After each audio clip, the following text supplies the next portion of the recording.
going into this batch, getting the sparge water and the mash tun preheated and ready to roll.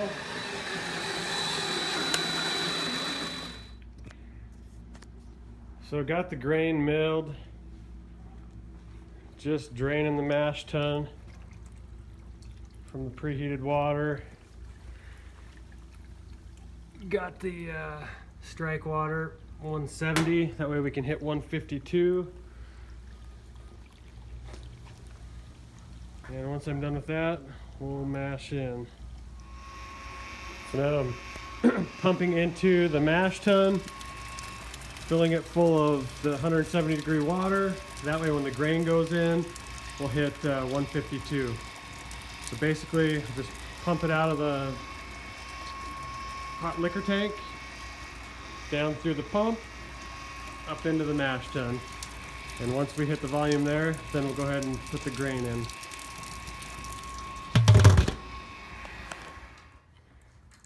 So time to dough in.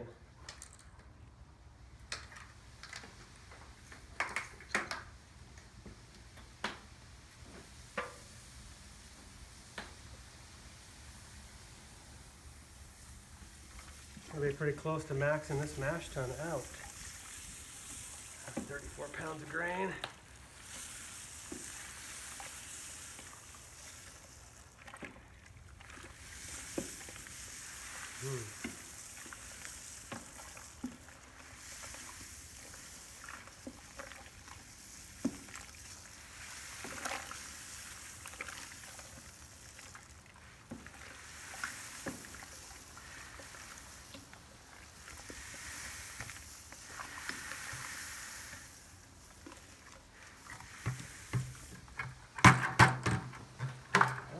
That was about 16 or 17 pounds.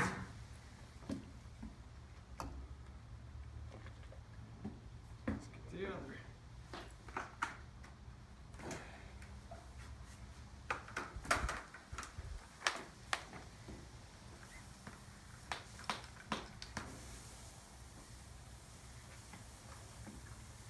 Yeah, this puppy's going to be coming pretty full.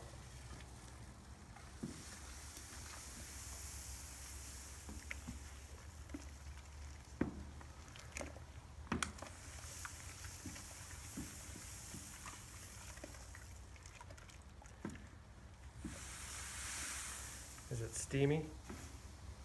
Not bad.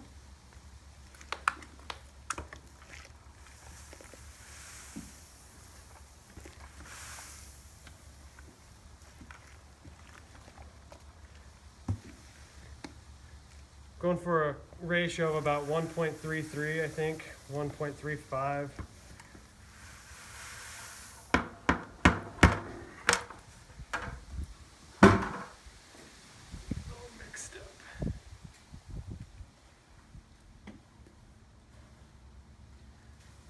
Make sure there's no dough balls in here.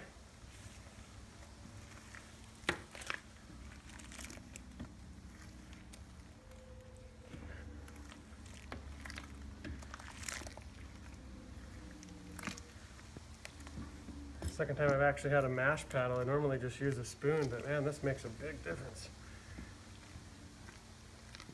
My temperature. Check my temperature here.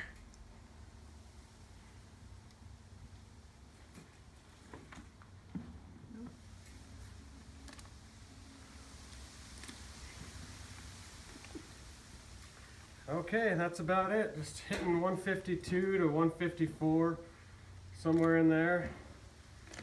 And then we'll let it sit for, I like to do about a 75-minute mash, including the recirculate to set the grain bed.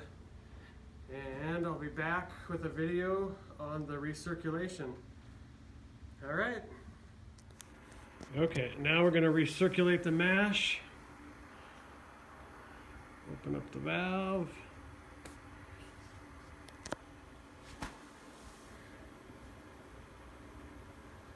Set the grain bed.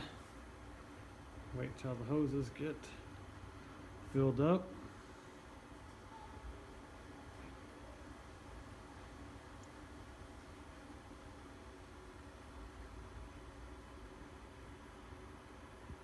volume's climbing in that one. This one just helps so the pump doesn't cavitate as much.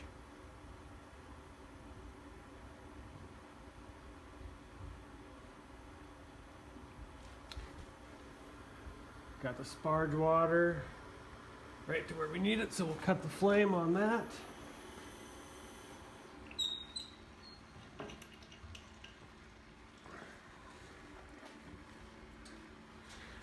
Now that's full, so we will recirculate.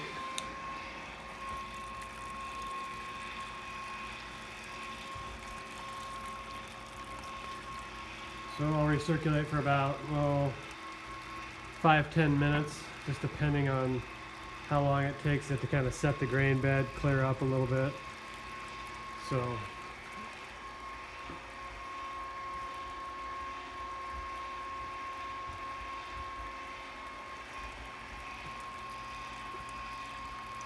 it's already looking clear, but I like to let it go for a little bit longer. So we'll just let that go, and then next we're going to fly sparge as we're transferring into the boil kettle. But for this batch, I'm going to take 2 to 3 gallons of the first runnings, and I'm going to put that in a separate kettle and use that to caramelize down and add that back to the main boil for this particular beer that I'm making. Okay, so now, as you can see, it's looking really clear. Grain bed's been set, and now I'm going to cut the pump, start fly sparging, and I'm actually going to keep about 2 to 2.5 gallons, and I'm going to save that in the bucket here, and then I'm going to take it from the bucket and put it back into my hot liquor tank, and I'm going to boil that down and caramelize it while I'm doing the main boil. So let's cut that.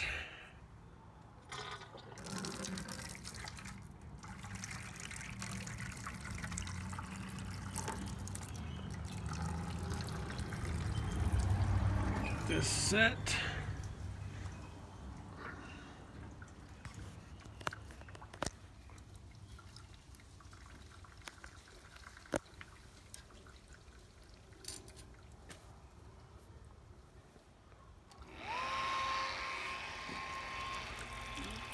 Adjust that flow.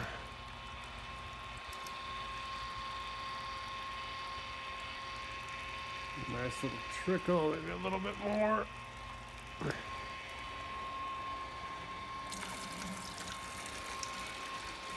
While we fill this.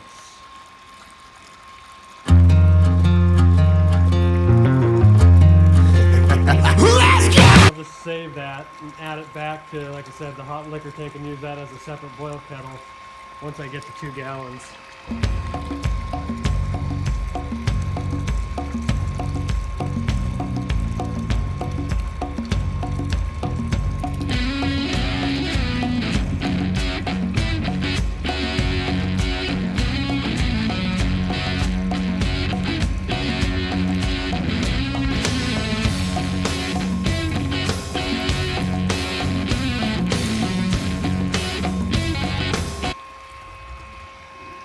Close to 2. I think I'll just stop it at 2. Use 2 gallons to caramelize down.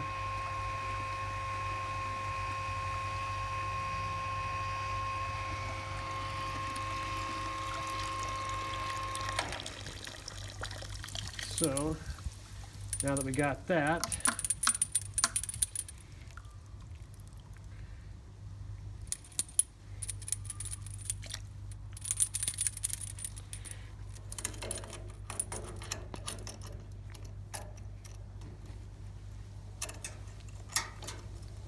I have to clean that off because that's also going to be sticky.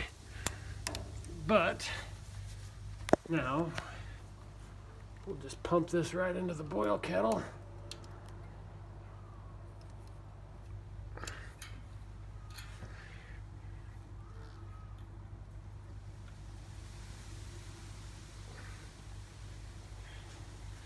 And again, we'll just let that line fill up so it doesn't cavitate.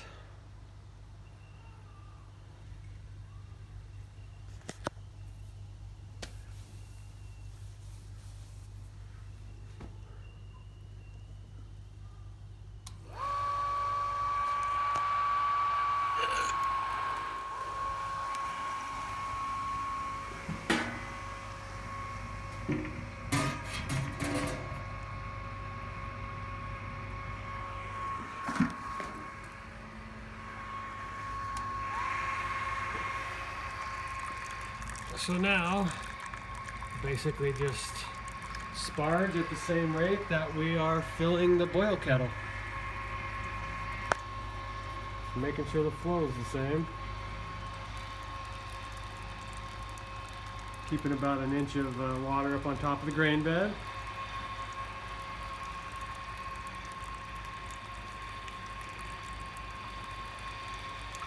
And I have a sparge with about 8.5 gallons. So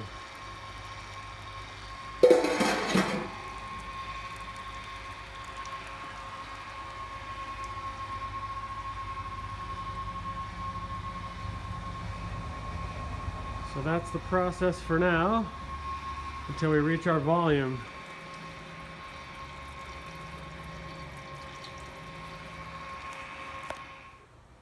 Okay, now we're back. We got 13.5 gallons for the boil, 90-minute boil.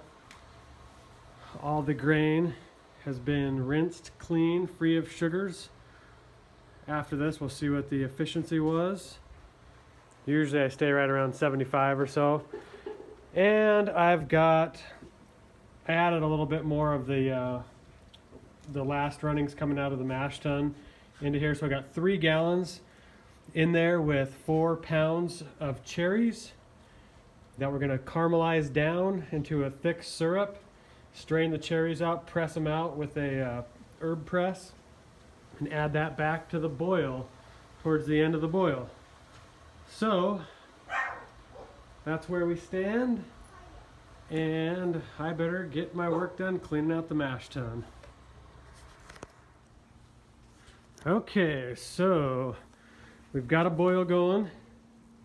So I'll wait till 60 minutes, doing a 90-minute boil. I'll wait till 60 minutes. I'll throw my hops in. I'm using Columbus hops. I want to get to about 27 IBUs. So I'm using 1.5 ounces for 60 minutes. Just bittering hops for this one, that's it, nothing else. Got the mash tun all nice and clean. Still waiting for the screens to dry. So one thing I do with this SS mash tun, because I was still sucking in some debris towards the end of it, I bought this stainless steel, really fine micron screen that I put below the regular screen, and it seems to work really well. So mash tun's all nice and clean. Got the cherries boiling away, caramelizing down. It's hard to see that color, but boy, it's got a really nice, rich, reddish brown color.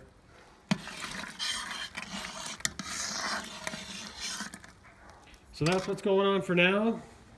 Let this boil, and I'll come back, add the hops, and we'll finish the remainder of the boil. So I've pressed all the cherries out, and I've got a little over a gallon, and I'm going to add that back to the main boil right now. So let's go ahead and do that.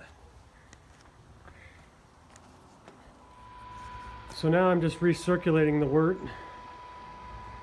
trying to drop some of the hop and protein particles out before I pump it into the fermenter.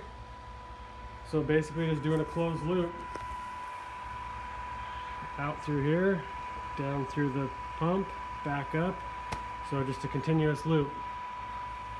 I'll do this for about 10 minutes, and then I will change the flow through the valve there, run down through the counterflow chiller, try to keep it about 65 degrees when it's going into the fermenter. So I'll show that next. Okay, so now we are pulling out of the boil kettle, coming down up through the pump, over to the three-way valve, down into the counterflow chiller. Get out of the way here so you can see better. And into the fermenter. And as you can see, trying to keep it just as low as I can, below 70. The water right now is still a little bit warm, so it's not going down to about 65 like I want, but that'll be fine. So that's it. And then afterwards, I will go inside after I'm done pumping it all into the fermenter. Go inside and I'll hit it with straight oxygen for a couple minutes. I'll show that next, and then actually I'll pitch the yeast first and then hit it with the oxygen. So we'll see that next. So it looks like it hit about 1.110. You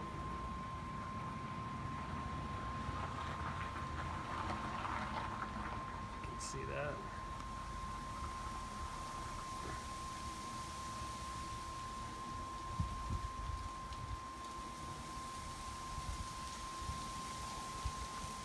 Still pumping it in. Not quite finished there yet. Sorry I didn't do a video on pitching the yeast, but this is a blow off tube. Oh, it's probably been 12, 13 hours after pitching. I had to dump this whole bucket because it was almost full from just yeast and overflow mixed with the sanitizer. But it was going really crazy. Let's see if it does.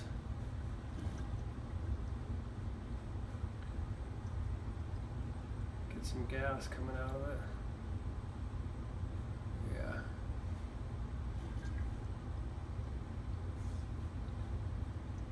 Yeah, it's just like boiling water.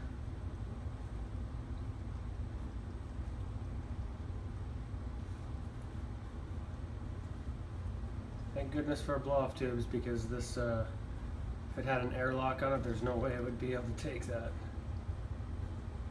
So, alright, I'll patch these videos together and try to make one long video, see how it turned out. So, this is what I just came home to after work. It's 5 o'clock and I left it, when I took the video this morning, was 9:30. So, I don't know if you can hear that, but it's going crazy.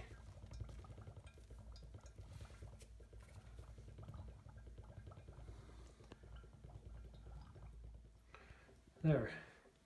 Switch to a bigger bucket. Now I don't have to switch it out nearly as much.